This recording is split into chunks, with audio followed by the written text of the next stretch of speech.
you said, like keeping that connection, that relationship gonna take you way further than even money will. Right? Like if you know the right people, that shit can get you to the money. Exactly. You know what I'm saying? Like that's what they always say, ain't about what you know, who you know. Right. You know what I'm saying? And your network is your network. Yeah. So I learned that. I learned that for real. I ain't started really. Like I said, I ain't seen a bunch of money from the shit, but I ain't seen no money until I started meeting people. Right. You know what I'm saying? So I'm definitely trying to keep the right.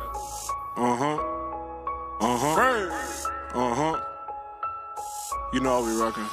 They say the game is to be sold, not told. Taking all bids. Can't nobody fake me except for walk whiz. And yeah, I'm from the north, but I be off grid. So please don't call my phone unless it's bout biz. Say let's talk biz. Say let's talk biz.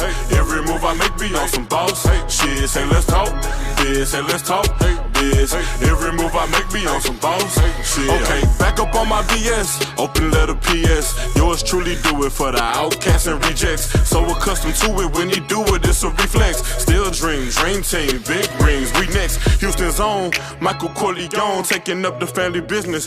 Bring the bacon home, any means I gotta get it. Fresh out acres home, all my niggas really with it. Lord, my only witness, better respect me when you address me. Ain't playing. Alright, welcome everybody. We are the Common Interest. And who I have here with me today is GodBodyBingo. Praise. And welcome. Thanks for coming through. Appreciate you. Thank you for having me. Thank you for having me. Anytime. So I know you watched the show a little bit, so we gotta talk. We start off the show right, and you gotta hit us with a rewind. That's when you tell us a little bit about yourself, how you got involved in music, and how you got here today. Okay, it's a long story. I ain't gonna take up the whole time, but I've been writing verses and things like that since I was like 11, 12-ish. Okay, yeah. I recorded for the first time when I was 12 with my kinfolk or whatever, and I really liked it a lot. Like, damn, that's my voice on this track, you know. And I kind of kept writing, and I was always the guy freestyling in the locker room, freestyling at the lunch table during middle school, high school stuff. And I didn't really try to take it serious at all until I was like a senior in high school. I had songs written, but I never really thought about doing them with them until the summer before my senior year. Me and one of my homies was like, "Hey, bro, let's get a mic. I'm about to do a mixtape. Look, let's just do it." And I recorded some tracks. It was terrible quality. We didn't know what we was doing. Didn't know nothing about mixing and mastering. Like, we literally was recording and turning it up. Right. And it was bad. It was very bad. But I did my little first tape my senior year. I printed out I pressed up some physicals, handed them out. Back then it was Dat Piff and shit was hot, so it was on Dat Piff and whatever else mixtape, for sure. But I'm passing them around the school, people fucking with it. I gave them damn near the whole senior class. Literally some teachers had it. I was so I did a couple talent shows. I was scared of performing shit back then, but I did a couple talent shows. And I'm okay, people like this. This is cool. And I went to college, and while I was in school, it was I was trying to balance it, and I really couldn't. My freshman year I did alright. My sophomore year, by then I knew I wanted to make music for real. So I kind of strayed away from school a little bit.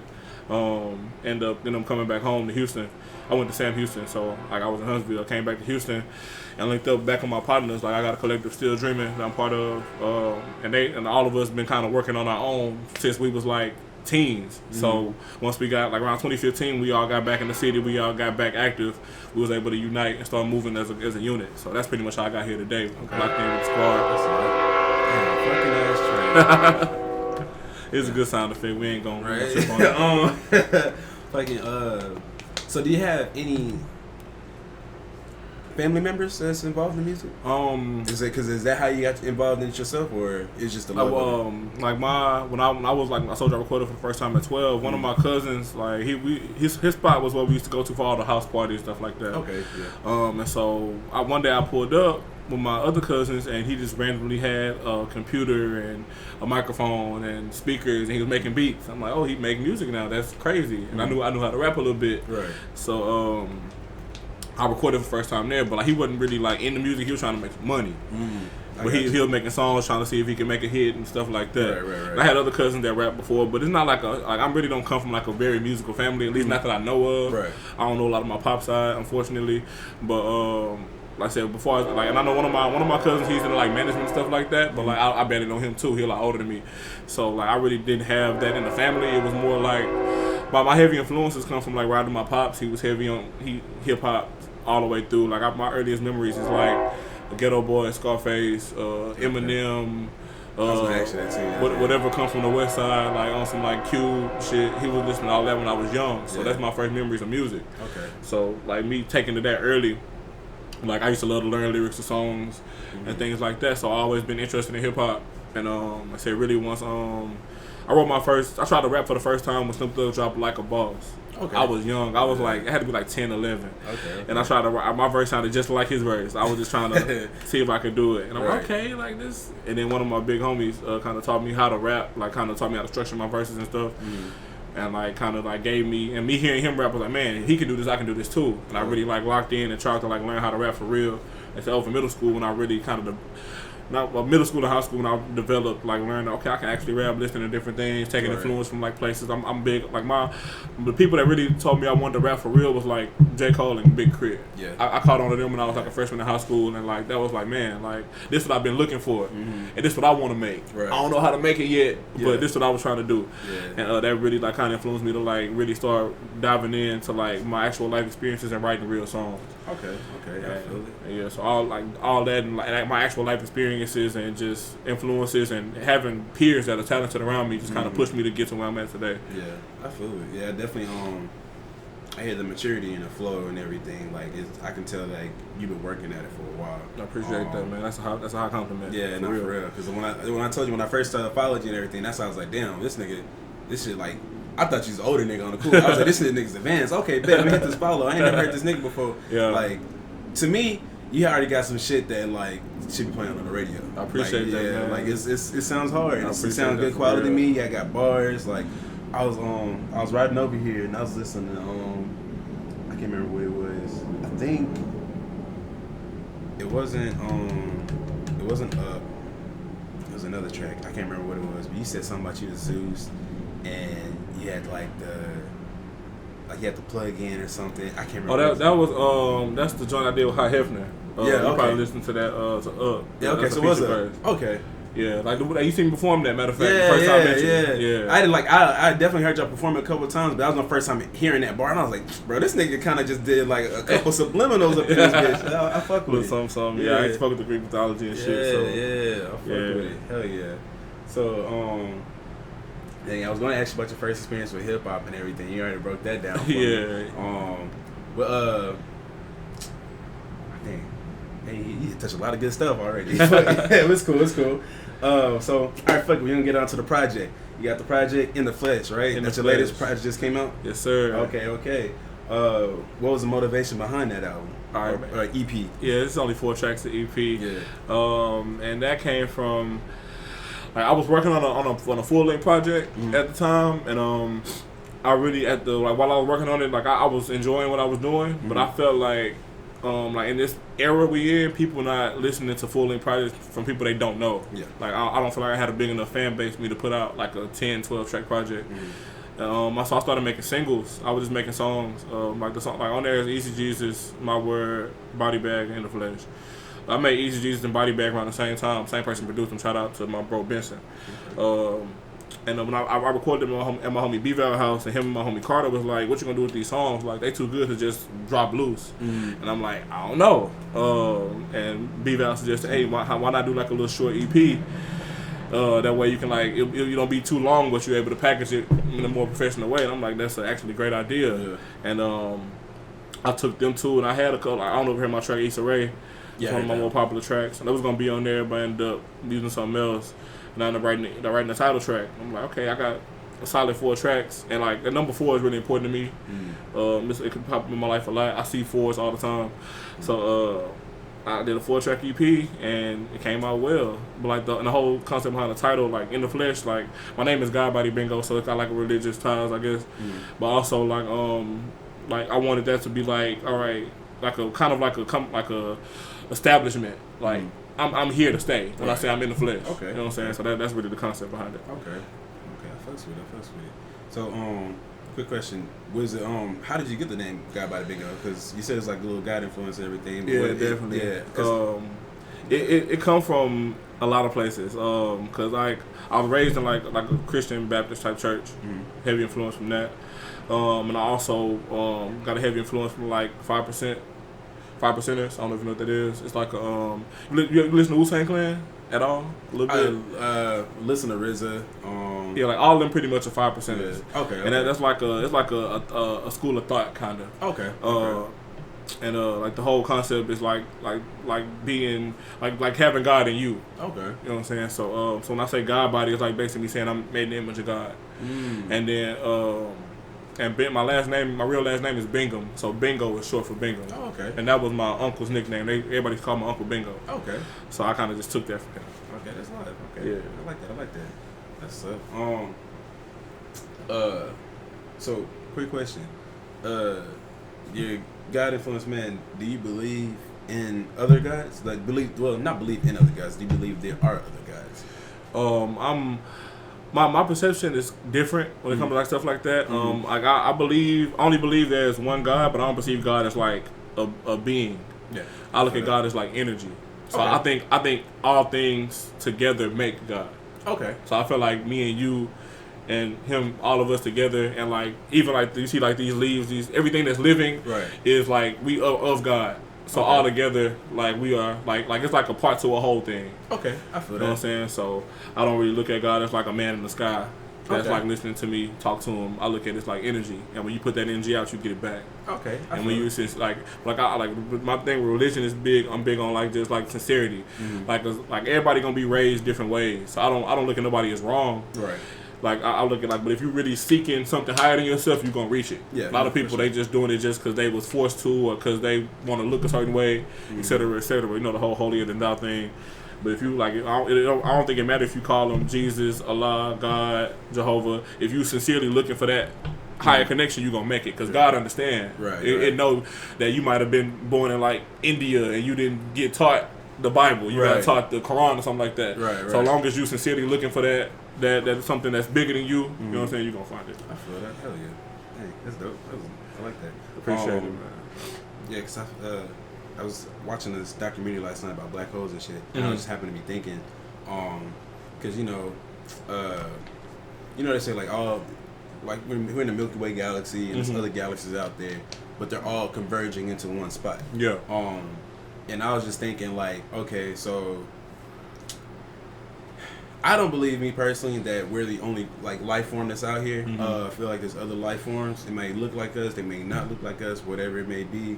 But there's other form of life. Like there's no way I feel that we have this creator that could create this Earth, the third planet from the sun, that's completely hospitable, inhabitable. Yeah. No, habitable, not inhabitable. Damn, I'm a word. I know what you're talking about. But we can live here basically and shit, like, and we can't fucking die. Like, go to Mars, can't breathe. Fucking like Mercury, die from the heat. Like fucking Saturn, it fucking rains diamonds and shit. Yeah, like, we at the perfect place. Exactly. And so it's like, we can't be the only perfect place in the whole entire galaxy, universe and shit. I think that sometimes too, like, ain't no reason like this whole universe can't be just for us. Exactly. You know what I'm saying? Like we not that important to where like this whole you can't tell most humans that though. You can't. Right, this infinitely expanding.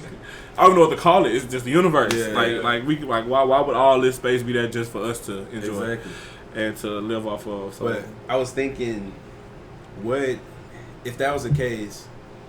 Is it possible that there's another, creator in other galaxies? Like, say this, we have our creator for this galaxy, and that's what created. Like, he didn't create everything; he just created everything we know. And there's another one in a different, because if, like you said, it's an energy thing. Yeah. Eventually, it's not gonna go away, but it kind of dies out. You know what I'm saying? Because we can only reach so far, I believe. Maybe like the sunlight. The sunlight's only gonna reach so far before it's still kind of dark. It's still touching it, but you still can't see it. So I was thinking maybe that's something, I don't know. That was just, I was being some high shit, just thinking really fucking deep. I mean, that's that was something I was thinking about that shit. I don't know. Like, who knows? I feel like anything is possible. Right. That's what I was thinking about. So I was like, damn, that's a little something for your head top. I said we only on this one planet. We don't know what else out there. So exactly. Who knows? Who am I to call it? I can't. Right. Yeah, we'll find out in 5 years. They're gonna come. They're gonna kill us, or they're gonna help us. we need some motherfucking help. Hell, we need please that shit. Please come help. Right. But okay, so back to In the Flesh, what is your personal favorite track on there? My favorite track on there is the title track, In the Flesh. Love that though. Appreciate it. And like so I had ECGs in the body bag before I even had the concept for the project. And then My Word, probably the most popular song on there, video, I'll go check that out. I really just, my homie Carter, like, that's one that's like my favorite artist. That's like, just had to stay off top. But like, he like a cheat code. Like, you throw that dude a beat, he gonna create. You don't really gotta, I ain't had to give him no direction. I just like, hey bro, I want you on this mug, write something. He wrote a hook and a verse like the same day. Yeah. So we knocked that out. And we're In the Flesh, like I was gonna I had another song with him, my homie B-Val, but I couldn't find the producers to actually get the beat. I didn't want to put it on there and then get took down. Yeah. So I need something else, and the beat I had for In the Flesh, like I had been like listening to it for a minute, and like that's probably the most lyrical and most like deep song on there. But I wrote it the quickest. It came to me like natural. Yeah. That's honestly those be the best songs. The ones that come like just naturally, you sit there and think about some shit, you just jotting that shit down and. There it is. Yeah, like, so that song came to me the quickest. It meant the most to me. It's one of my favorite songs I've done, like released or unreleased. So yeah, that's definitely my favorite joint on there. Okay. So check out In the Flesh, all platforms now. On to some more music because you got your latest single out the loop. You just dropped that. How long ago did you drop that? I dropped that in July. So last month. Okay, you just pushing that right now. Definitely. Okay. Video coming soon, man. Out the Loop is it's kind of like a warning. That's how I look at it. It's like, I feel like a lot of people aren't aware of who I am. So as people meet me, that's like your chance. Like you need to kind of jump on the bandwagon now because it won't be room later on. It'll be like that forever. Yeah. So a lot of people don't know, and it ain't their fault. It's more my fault. I ain't pushed myself hard enough to get in front of them. But once you know, don't sleep. Right. Because this I'm only gonna be around for so long to where you can touch me. Right. You know what I'm saying? So after a while, I'm gonna turn bougie, put my nose up, all that. I'm gonna get rich and turn fake. For real. So get in the loop now. Speaking of, you hitting all the points I was going on today. This is good. I like this. So how do you feel? Where's my question at? I know how I say, but I worded it a certain way. Okay, when do you believe it's time to raise your feature price? And then when you do, how do you gauge it? That's tough because I'm struggling with that now. I really haven't charged for anything yet. And I feel like my 16 is obviously worth money. I feel like I'm a good rapper, but I feel like it's more about what value can you add to the song on like not necessarily the music part. The music part is important, but like ain't no point in paying for a feature if it's not gonna actually make me money. Right. Like a feature is an investment. Yeah. So if I don't feel like I'm gonna add X amount of plays to it, X amount of views to it, I'm gonna get it in front of a certain person that you never could have got in front of, then it's not worth the money. Right. So until I feel like I have a certain level of influence, I probably won't be trying to feature. So lock in now before, like I said, before you be stuck out the loop. The price going up. Definitely. That's what Jay-Z said after Beyonce. You hear that the price going up. Right. You know what I'm saying? Set your price on niggas and live your life on niggas. Nah, cause I always wonder that shit. Cause I always wonder like. Well, because I guess more I got involved in music and stuff, and then like I guess I realized that a lot of artists really just judge on their own feature price. Like I thought it was maybe like, okay, you go through like this person, and they say like, all right, their features cost this much, Like you go to the fucking store, get some fucking milk. It's it's not like a market price. Yeah, exactly. Like you know what I'm saying? So niggas be out here outrageous, be like, hey, $1,000 for a feature, like. But you only got like 1,000 followers, and you been out for maybe 6 months, and some niggas.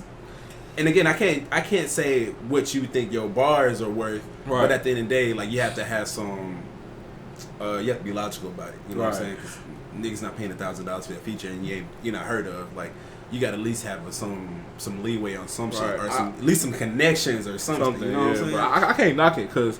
Like I feel like that exclusivity is like important. So if if I got this high price, I'm probably gonna do a lot less features. So that automatically makes my feature worth more. That is true. Because it's rare to get. Right. So I don't know if you seen recently T-Pain interview. He said he did all his features free for the first a couple years of his career. That's fucking wild. But you gotta he felt like that was him paying his dues. shows, like a lot of producers like that too. Like I know I heard DJ EXO talk about he gave all his beats away free when he first started, and he was on big placements. But they told me the same thing. And that's sometimes you got to do stuff like that to get your name that credibility. Yeah, I feel you can do it for free, then you can turn around and charge that $1,000 afterwards. You know what I'm saying? Once you done did something that's worth doing, that's notable. Yeah. So like I don't knock nobody who come with that price. Like it's on me if I'm gonna pay it or not if I want that feature. But if that's your price, I gotta respect it. Yeah, you know what I I'm saying? feel like you gotta. I feel like you can't not respect it, but yeah, basically I don't have to pay that shit. That's what it comes down to. Because again, if it's not worth my time and money to pay that, it's not gonna happen. Right. Yeah, you know what I'm saying? So it's like it works both ways. It's like you might think you worth that, but if I don't, then I'm not. If I really need the feature, then I'm gonna do it. Yeah. But is it worth that $1,000? Yeah. Is it worth that whatever? So like for example, when we said T-Pain, like that nigga, he made so many fucking bangers. That nigga's probably, I don't know one T-Pain song really that's out or he was on that's probably still not in rotation right now. Yeah, like he was just a walking hit. Like whatever he made, the nigga set the tone for the artist today. Right. Like, without the way T-Pain did auto-tune, niggas wouldn't do shit like they doing today. Fact. Like if you look at like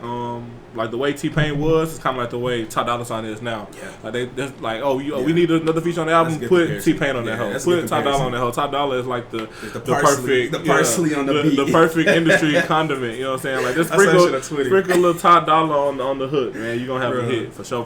Yeah, cause that's what they did with that Hot Girl Summer song. And I was like, it was very mainstream, and I was like, dang, Ty Dolla's kind of out of place, but it still fits because it's Ty Dolla $ign. His voice just fit any sound. You know what I'm saying? He could be on some shit with, like, say Megan and Nicki, then turn around and do some shit with like Kanye West, right? And turn around and do some shit with fucking Kevin Gates, right? He go hard to the soft to anything. All that shit, he got some shit with like Cole, and he on this album, that album, he everywhere, bro. Like so, everywhere. Like you can't like he make that music that just like it's gonna whatever song he on is gonna be better because he on it. Yeah, for sure. And T-Pain was the same way. Yeah. It's the same way really because he still kind of be here or there. Yeah. Yeah. Now he still he had a tape that dropped a while ago. That shit was pretty hard. Yeah. That nigga still rapping his ass off. And niggas still forget he can actually sing. Yeah, he sing for real. Like without the auto-tune, he probably sing better than most of these niggas. Like we're killing shit. Then the nigga dance too. Like, bro, nigga talented, bro. Yeah. This one of them niggas, I think he produced too. Like he do a lot. Shout out to T-Pain. Shout out to T-Pain. Right? I grew up on that T-Pain. Right. Man, I was a young nigga. You know what I'm saying? Sprung and shit. Right? That was, you thought you was going through it. Like, whatever girl you was crushing on at the time, like, damn, you sprung. You fucking, yeah, you know fucking I'm in love with a stripper. Like, you don't even know no stripper. You thought you was a loved one, though, for real. Yeah, he low-key made it cool to like, he the reason all these hoes asking for cash out and shit. Right? It's really T-Pain fault. Like, you did some good and some bad, brother. That nigga paved the way for a lot of shit. A lot of shit. Hey, yeah, we gotta do that damn thing. Fuck. You was talking about your song Issa Rae. What inspired it? Because at first I was like, damn. The first part of the hook, I was like, damn. He kind of dissing her a little bit. But it's like, then afterwards he's like, I used to support every black person like Issa Rae. Yeah. I was like, okay. Well, her show's called Insecure. Yeah, so that's why I said that. Yeah. Man, it like I was just talking about that last night too with one of the homies. Because like when I wrote it, I had never seen her show, but I knew who she was. Right. And I heard her say that quote that I'm rooting for everybody black. And this would happen. Honest to God, Drake dropped the Nice for What video. And I feel like the whole song and the whole rollout was genius because he got the Lauryn Hill sample and he got all these powerful women in the video. But the song really about regular women, like basically like empowering them to like not fuck with niggas. Like, what you nice to him for? He ain't worth the time. Yeah. I'm like, he really just like hit every spectrum of the females. It sounded like Drake, with that song, Drake actually became like the true hot girl, honestly. Low key. Like, Drake really had a hot girl, some motherfucker Megan. Shout out Drake. But so when I seen that, I'm like, I really didn't have no music out. I really didn't have no music ready that I could put out that was like touching the female audience at all. And I wanted something like catchy, something that had like a little bop to it. Okay. So I wrote the hook and I found the beat and I kind of like just really said the most outrageous shit I could on the verses. I feel it. And it came out pretty good. It's one of like every time I perform it, it go nuts. So. Yeah, that shit was dope. For sure. You actually watch it as a kid? Yeah, like after I made the song, I went and watched. I got Hulu and I paid for the extra HBO so I can watch. And that shit was like addictive. Like that shit's great. Really Shout out to her because she really, like her and her writers put that show together well. Like nice. that shit's actually funny and it's actually like engaging too. Yeah, like because it's a lot. It's very modernized. Right. It's a lot of stuff. A lot of stuff they talking about is the same shit we be talking about. Music, fucking pop culture, relationships and shit, all that shit. Yeah, Jeez. So it's dope show, definitely. Yeah. The next season ain't coming out for a while though, because Issa Rae's been working. Right, she's doing all kind of shit. You seen she got a new skit show coming out I heard about HBO? That. Yeah, that was really nice. It got like a lot of black actresses and comedians in there. It's that one girl. I think she was from Vine. The one that he got money. Oh yeah, she up in there. Yeah. I was like, okay, I like her. She's funny. Yeah. But I haven't seen her much, but yeah. So if y'all know, but check that shit out. It's coming out. I think it's already out actually. It might be. I don't know. I really don't watch TV like that no more. Yeah, me either. But yeah, like definitely shout out Issa Rae. I'm still trying to get that song to her because she fuck with a lot of new artists too. She do because she doing like every I think I know for the last season she did this. She had a contest to put. Yeah, I submitted Issa Rae for it, but like you're not supposed to mention like her name or I said HBO and all that shit. So they probably didn't even listen to that hoe. Just they seen it was called Issa Rae. They was like, this is disqualified. She probably gendered herself like, okay, what's this about? And I don't think she did because I think she would have contacted me because that hoe hard. So I'm still trying to get that keep to pushing, her. Keep pushing. Definitely. She gonna get it. For sure. But you got your latest feature. It's off J-Tona's Connect, right? Connect 4, Volume 2. How did y'all end up linking up and getting that laid down? Yeah, man. Shout out J-Tona, man. Shout out to the kids. The twins, man. Sadiq and Jay, man. They, like I was saying that earlier, they like a staple Acres home, bro. Like they really like try to put the hood together, put just the whole city together, really. But they mad talented. There's the cool niggas that look like each other. And they, I met them at, I don't know if you know Amy, she does Bounce and Turns. It's a monthly party. You should definitely go check it out. It's a monthly party. She do something every month. Okay. She always including like new artists, all Houston artists, pretty much. Well, Texas artists. And one of the shows I did with her, the homie Jay was he actually produced the song I'm on, Cash Flow. Okay. And he was the DJ at the show, so we met and we just instantly. I was talking about earlier. If you from the North, I'm gonna fuck with you off strength. Right. And we connected. We both make it home. So locked in with him, and I didn't know he had a brother. And I went to another party that Amy threw, and his brother was there. So I'm like, oh shit, there's two of them. Right. And so I locked in with them, and I seen that his brother was producing. So I hit him up for some beats, and he sent me what ended up becoming John Cena. Okay. So they produced John Cena, and I started kicking it with him more, and they told him about J-Tona. Then I met J-Tona at NHO Nelly party. Okay. And so I met him there, and we locked in. That nigga be moving around. That nigga be everywhere, bro. This nigga working his shit too. I was like, nigga, what the fuck? You fucking everywhere. He gotta be, man. Gotta be. So I met him. It was the same thing. He from Make Us Home, so it was love instantly. Yeah. And we like to the music already too. So when he was working on the project, he just, hey bro, I want you on this song. So I'm like, bet, it was nothing. Knocked it out, made the tape. And I think people fucking with it. So. Yeah. Fuck with it. It's a nice track. Appreciate it, man. Hell yeah. And check out the homie J-Tona's Connect 4 Volume 2 out on all streaming platforms right now. That's the homie. Shit. Actually, what's your favorite feature you done so far? My favorite feature, man, this is. Shout out my homie Flow Eternal. Flow Eternal is also from the North. Everybody I fuck with not everybody, but most people I fuck with from the North because that's where I'm from. My homie Flow Eternal, we got a song called Responsibilities that is not up right now, but it's gonna be. It's probably like the best feature I've like ever done in my life. Okay. I ain't gonna lie. But the one you can go listen to is my homie on the homie B-Val project. We got a song called Skywriter, and I love my verse on there. It's available everywhere, so definitely go check that out. What's his name again? B-Val. B is B-V-A-L. Yeah, that's the homie. He's still dreaming. He really was like a mentor to me when I first started locking in. Like, he kind of helped me with my performance and with my delivery when I'm recording. And he really like kind of helped instill some confidence in me. Really my whole team, but definitely him and my homie Carter, they put that confidence in me. That mentorship is very important. Yeah, man. We like the same age, but he been doing it longer than me, so I was able to learn a lot from him. That shit help out a lot, man, because like, you don't realize how much goes into making music until you start making music. Right. And like it's not as easy as just saying like ABC 1 2 3. Like, right, exactly. And like before I got locked in with the team, like I was kind of about, it was me and my homie BQ, but neither one of us really knew what we was doing. We just both loved music. Right. And so we recording. Like I said, I'm rapping. Like I sound like my delivery wasn't convincing. I feel like that's one of my strong points now, but back then it definitely wasn't. Yeah. Like that tape I talked about that I passed out in high school. I thank everybody who listened to it because I know it was a hard listen because it was low quality. It really wasn't that great, and I was rapping like I was reading. So that was my problem. I thought my voice was trash because I had never really heard it mixed right, and I had never really rapped it with no emphasis. I was just kind of like just saying the words. So like when I got with B-Val, he was like, yeah. So B-Val the first one like, yeah, bro, you really got a dope voice. You don't sound like nobody. You just gotta, you know what I'm saying, say that shit like you mean it. And he really like kind of pulled that out of me. Like we'll be recording. Like he mixed and master. He do a lot of shit. He mixed, master, produce, sing, write, rap, everything. He made the cover art for his project. Matter of fact, I don't know if I'll even tell y'all that, but he did. Everything. But make sure y'all follow these people, man. There's people working, people got businesses, people trying to come up, all that shit. Follow these people. Follow. But yeah, go ahead. My bad. But like I first was trying to record with him, and like he stopping me mid verse. I haven't messed up or nothing. He like, hey, do it again. I'm like, what the fuck?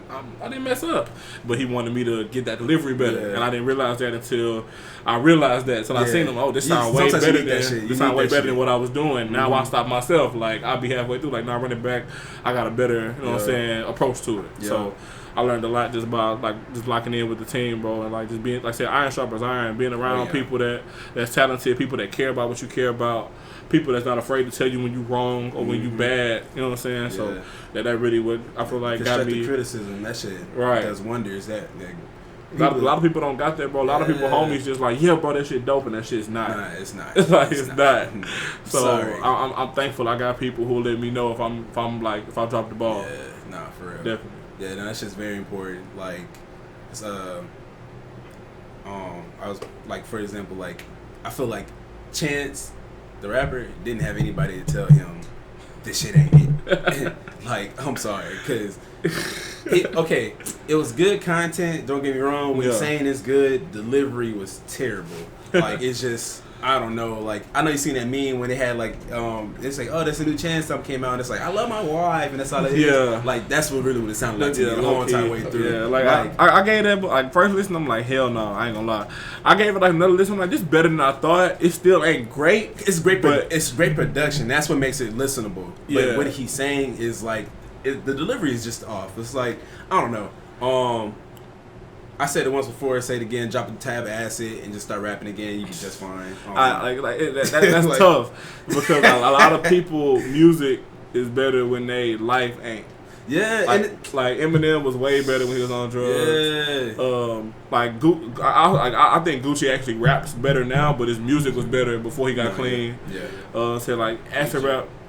Yeah, Future, same thing. Future say he don't lean no more. Like I still love Future, but that run he was on, he ain't like the same. It ain't the same. Like Monster and all that shit, they was going through it. Like those some dark mixtapes. You can't really create moments like that again. Like that's like lightning in the bottle type shit. Yeah. But same, like I said, thing with Chance. Like I said, Acid Rap probably his best project. Yeah, he's never going back to that. It's never happened. He's not doing it again, so but it's not. I know. But shit, like I said, like he gonna be alright. I think all. No, he is. Because that nigga, I'm not saying he can't rap.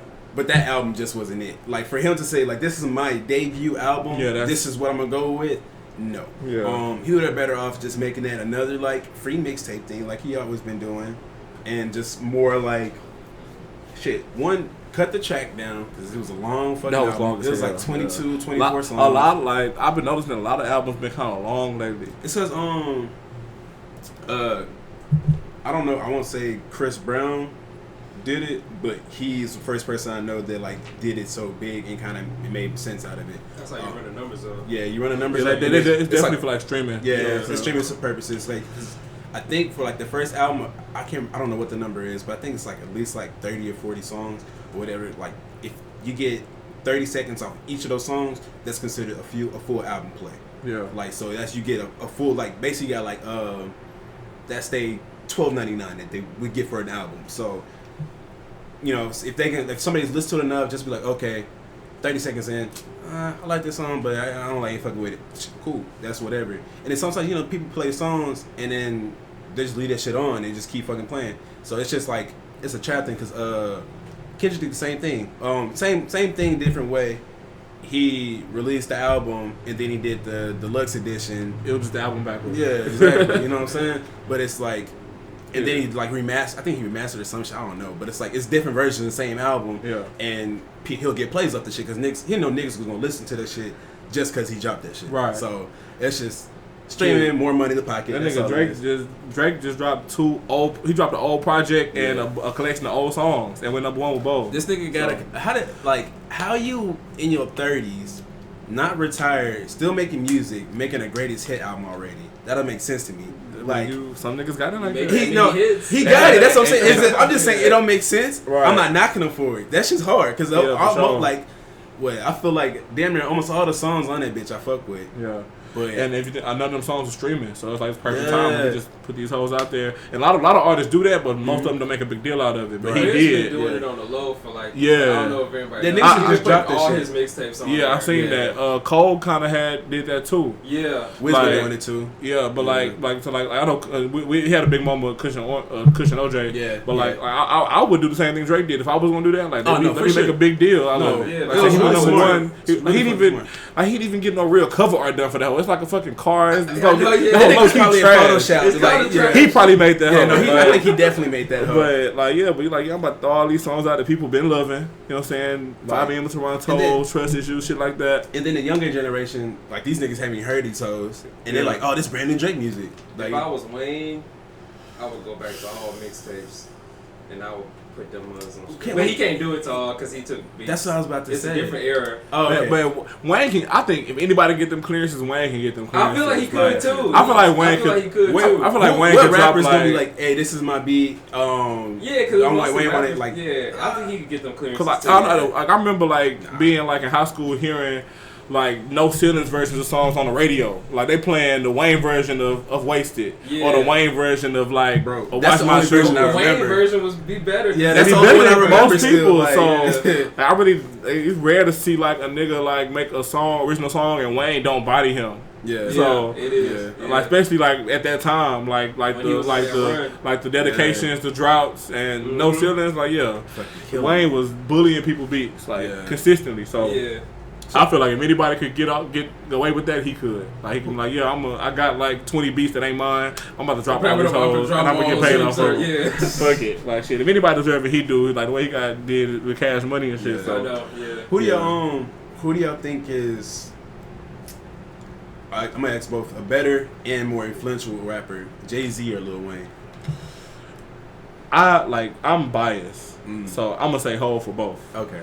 But I love Wayne though. Yeah. You can. It's definitely a big argument. I'm not saying I'm right. That's just to my opinion. No, I feel it. Because I was listening to Joe Budden podcast and I think they was talking about it one day, and I was like, damn, that's a good question because they shit on Wayne though. They do be shitting on Wayne, but because it's only because his later career. That's really it. I feel like that too. Yeah, I feel like that's the big thing. It's kind of like Wayne is literally Kobe Bryant, bro, and Jay-Z is literally Michael Jordan. Yeah.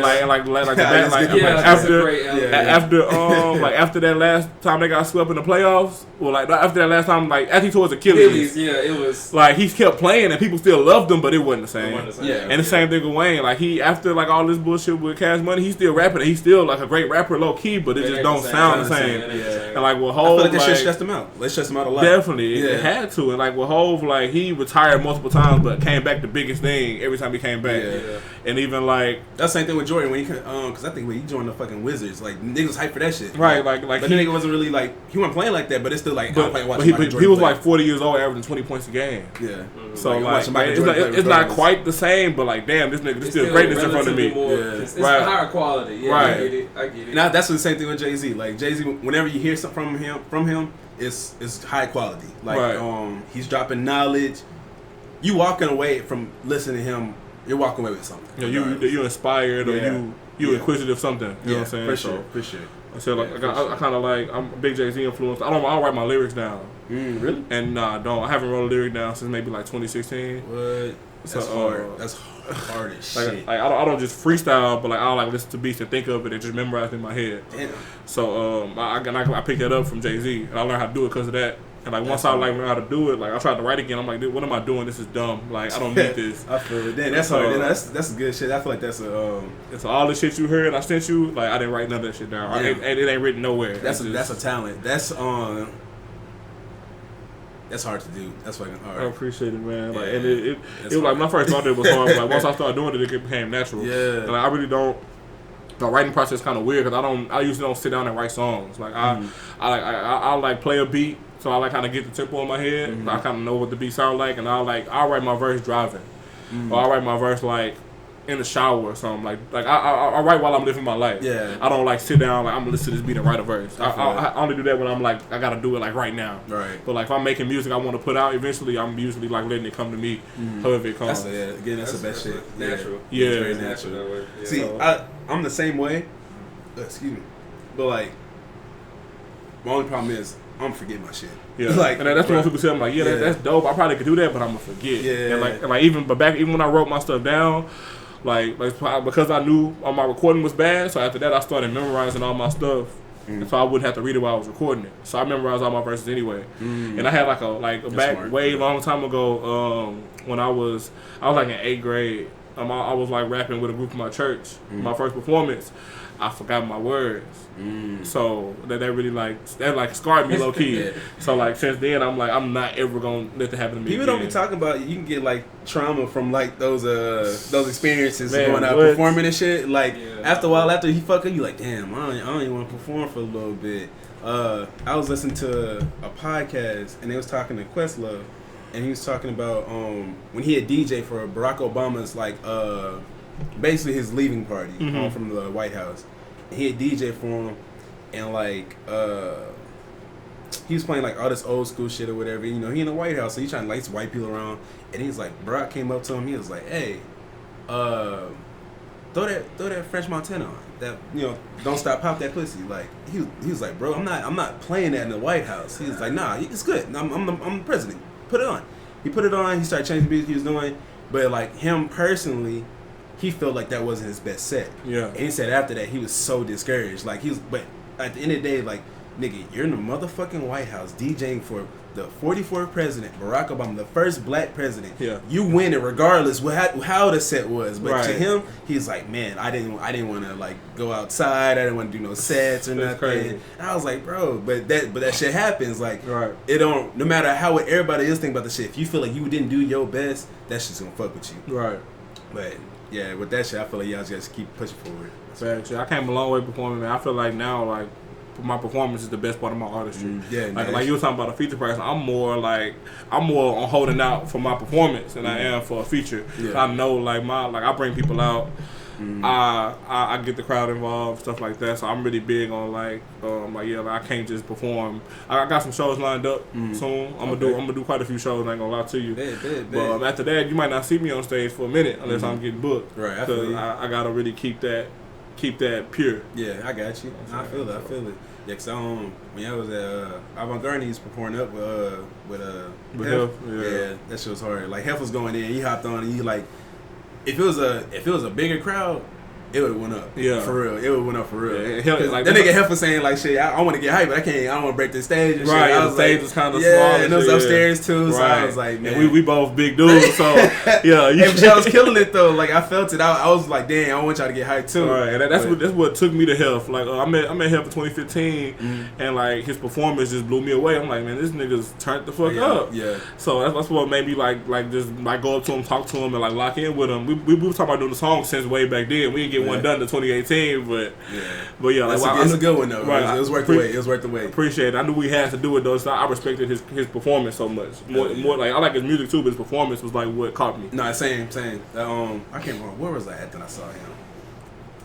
I can't remember. I might have just saw him off of Instagram first. Or I can't remember where it was. Either way, like whenever I saw him perform, I was like, yeah, this nigga's hard. Yeah, like, he do his thing, hyping and shit. Like, facts. Damn, the loud pack. But no. So I got this question, and I was this had nothing to do with music. It's just something I I had seen like on social media a lot, and it's always just kind of one of those things like why, but I want to hear I guess your perspective on it. Mm-hmm.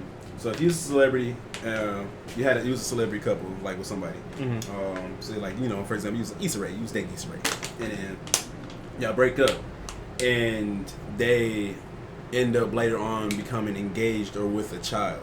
Like, do you feel like it's your job to make a post, an announcement, like how happy you are for them, and like to the people, or I guess to the people or for them or whatever? No. Okay. Yeah. See, that's the thing to me. Like if I wasn't famous, nobody would be looking for that. Exactly. So why would you look for it now? Exactly, because I've seen that a lot.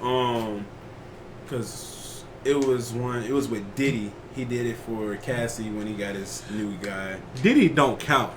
Diddy's different. Diddy rich as fuck. First but of all, no, regardless, Diddy's a character. He is a character, but still, it's like to me, it's like, what the fuck does like? Okay, I don't know about me. Well, I don't know about everybody else, but I know me. And like, if I'm dating a chick and I loved her, and then we didn't work out, and then she finds something, I'm gonna be like, okay, yeah, I'm happy for you, but I ain't like getting posted about it, because low key, if I'm not with another chick or anybody else, whatever, like, I'm be salty about this shit. I'm be dead ass. I'm be salty as fuck. I'm be happy for them that they found happiness, but I'm mad you didn't find it with me. Like, yeah. I'm not making a post about this shit. I'm not going like later, like, hey, congratulations, like, you deserve this, man. I'm so happy for you. I know he's a great guy. Like, no, in my head, I'm like, fuck this nigga. Like, he not me. And like, I'm better than this nigga. That's what I'm thinking. So I'm not gonna do that. Like, I can see that perspective. Yeah. I think you will see it happen with like more celebrities because they are celebrities. Yeah, I think people look for that reaction. Like let's say like it is like a power couple or something like that. They break up and like the girl go get pregnant by somebody else. They're gonna be like, oh, I wonder what so and so think. So you gonna just do that just so they won't think, so they don't think you salty. Yeah. So they'll do that. But like if it was me, like shit, like that's my business now. Ain't got nothing to do with me. Let it be known if I get to that point, I'm salty. I'm salty. There's no confusion about that shit. Ain't gonna be no posting. Ain't no faking the phone. Yeah, nah. Ain't got time for it. Yeah, that was just something I thought of. I was like, damn. Okay. Got another question for you. Who is the most influential artist to you? And if you could say something to them right now, what would you say to them? Like the most influential artist, like to music period, or just like to me personally? To you personally. To me personally, like, it's hard to pick one. Do I gotta pick one, or can I pick multiple? If you want to pick multiple and say the same thing to all of them, or multiple different things to all of them, whatever. This is for you to say to them in case, like, because I'm gonna put the hashtag and shit, and they might run across this shit. So who fucking knows? I would tell Big Crit, thank you. Okay. And this is why. When I first heard Big Crit, like I was writing songs and shit when I first heard Big Crit, and I damn near quit rapping because, like, I felt at the time I was like in 9th grade, and I felt like the stuff he was saying in his music was like my life. I was like, I don't even have to rap. He's literally telling my story. Damn. So like, and he was so good, I was like damn near intimidated. So like this nigga's like that, I ain't gonna make it type shit. But I grew out of that obviously. But I thank him for like speaking from my perspective and giving, and like that representation is everything. It is. It's so important to see somebody who looks like you or who has lived like you doing something that you didn't think you can do. It gives you that hope you can do it. So I want to say thank you to Big Crit for inspiring me. Okay. That's sweet. I meant to say this earlier. Start fucking with niggas with potential. I know it's hard, but niggas be out here trying to grind this shit, and I know y'all see that shit. Fuck with them niggas, man, because people out here grinding every day to do this shit. Shit's always gonna be rough, but the shit gonna get better. And don't be that person. It's like when they get on, like, oh wow, I fuck with you so heavy, bro. Like, nah, it's like fuck people potential, bro. Like niggas out here getting it. Do that shit. Now, last but not least, I'm trying something new. This is a new segment that I want to do, and it's called I'm Uninterested. And it's basically you just speak on something that you're not fucking with the vibe, like you're just uninterested, because we're the common interest, and I feel like we're very positive on the show for the most part. So, and I know there's some hater niggas out there like, man, y'all always talk about positive shit. Nah, here's a little negative for y'all, so y'all can get y'all your britches and shit. But Yeah, so I'm gonna start. I don't know if I'm a nigga you supposed to be testing out the negative on. I don't. Well, we gonna see what happens. Because this is my personal one. What I'm uninterested in is how y'all treating Spider-Man. Fuck Marvel. Shout out to Sony, cause I didn't really fuck with that shit at first, but this is the third reboot of motherfucking Spider-Man. I'm tired of this shit. Y'all keep doing 2 movies. Y'all had Tom Holland that Stan Lee said is the embodiment of Peter Parker, and y'all fucking this shit up for this nigga. Like this nigga died. Like that should be this man's wish. But Sony's real for like not making sure Disney don't own everything because they about to win Monopoly if y'all ain't paying attention. They right there at that go board. They gonna keep going around too. But I'm uninterested in that. I'm a huge Spider-Man fan. Stop fucking around with Peter Parker. That's not the one to fuck with. And get y'all shit together. But that's it. But yeah. I enjoyed that. That was funny. And it was real. Damn. Like I don't think about shit I don't fuck with. I don't think about shit I fuck with. I'm gonna come with something. Okay. I am uninterested in. This is tough. You really put me on the spot. I did a few interviews. Let's get I ain't never in my life been put on the spot like this. I am uninterested in people who think people are asleep on them. Bro, don't nobody know you. How can I be sleep on you if I never heard of you? Like, stop complaining, bro. Like, it's okay. Like, just grind, bro. Just keep doing whatever you're doing. Making music, making clothes, selling drugs, nigga. Whatever you do, niggas not sleep on you, bro. They just don't know you. It's okay. Like, nobody know me either. It's all right. We working on that. Like, I do this. I was like that before. I was like, man, I'm really rapping out here. Niggas sleep on me, and I had never did a show. How the fuck niggas sleep on me and I ain't never even been out of my fucking house to rap? You know what I'm saying? So niggas not sleep on you, bro. You just not working hard enough. Nigga, you sleep on yourself and you ain't investing in yourself yet. And that's okay. It takes time. I'm taking my time. I'm just trying to get it. But I'm uninterested in niggas who always crying about niggas sleep on them. Like that shit dead. Yeah. Wake up. That felt good. Yeah, see? You see what I'm saying? I don't usually, you know what I'm saying? Fuck, yeah, I'm go off like that. Yeah, yeah, do that shit. Keep that in here. Bet. All right, shit.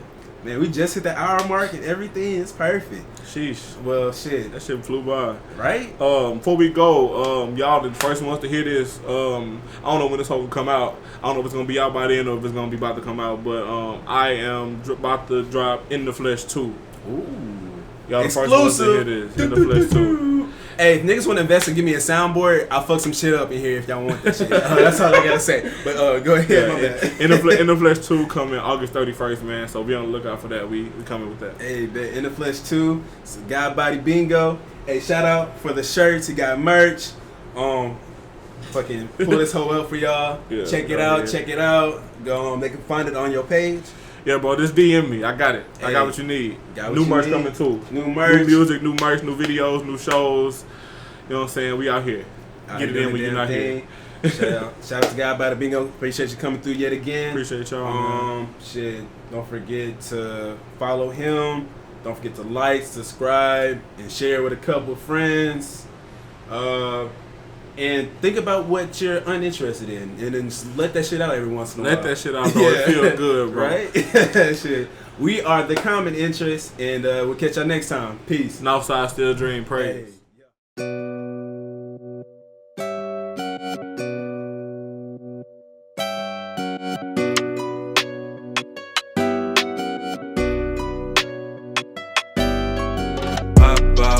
My stock got flows, got grip, I talk my shit, that's my word on it. If you question what I'm about, that's my word on it. Speaking blessings to the south till we out. Pop, rolls, my stock got flows, got grip, I talk my shit, that's my word on it. If you question what I'm about, that's my word on it. Speaking blessings to the south till we out. Okay, we good, we in the north. I've been asking good and getting lost and find myself as now a boss. And they never make good up on the coast. I was never made good up in your thoughts, but still it's time for me to flow. Double dutch, don't go for the pub, don't fuck with us. Watch the matches and funds gon' double up. Come fuck with the pat, look up at the stats, and shit is a rap. Frivolous, I'm switching my bag, don't mix it up. I can't live in the past, so pick it up. My savior to thank, I'm running the pain and busting the bank. About 100 to cover the tank, to double the rank, ain't running the prank. Hard at work is the government take, the coverage rate, we running in place. I don't glow, I don't choke, I don't flop. Got this chippy from the block, right by Island, cross the railroads where I pop. I rose my stock, got flows, got grip, I talk my shit, that's my word on it. If you question what I'm about, that's my word on it. Speaking blessings to the south till we out. I rose my stock, got flows, got grip, I talk my shit, that's my word on it. If you question what I'm about, that's my word on it. Speaking blessings to the south till we out. Don't say my name in vain. Don't take the kid for granted, cause damn it, I don't got no claim to fame. This boss in my words, so fuck what you heard, cause I'm gonna remain the same. That's simple and plain as Jane. I came up on Tony Montana and Brad Jordan. I can take it there if you ask for it. I'ma bring it back if I go and get it, so you know I'm with it. Matter of fact, I couldn't go without it. From the side where they so about it. Niggas do not come correct or direct, it's whatever, cause they just be bumping, I'm bringing that pressure. Bingo been mixing up business and pleasure, cause my bitch a boss, so I bring her whatever. Word to OQ, he relate, cause we one in the same and we down for the dream, it's forever. They overlooked me and treated me lesser. Now they front row in the class for the lecture. I had to stop, regroup, and reflect. Now I'm back activist, on to the next. Switch up the name, but trust this compass still hang on my neck. See what you expect is me in the flesh. I rose my stock, got flows, got grip, I talk my shit.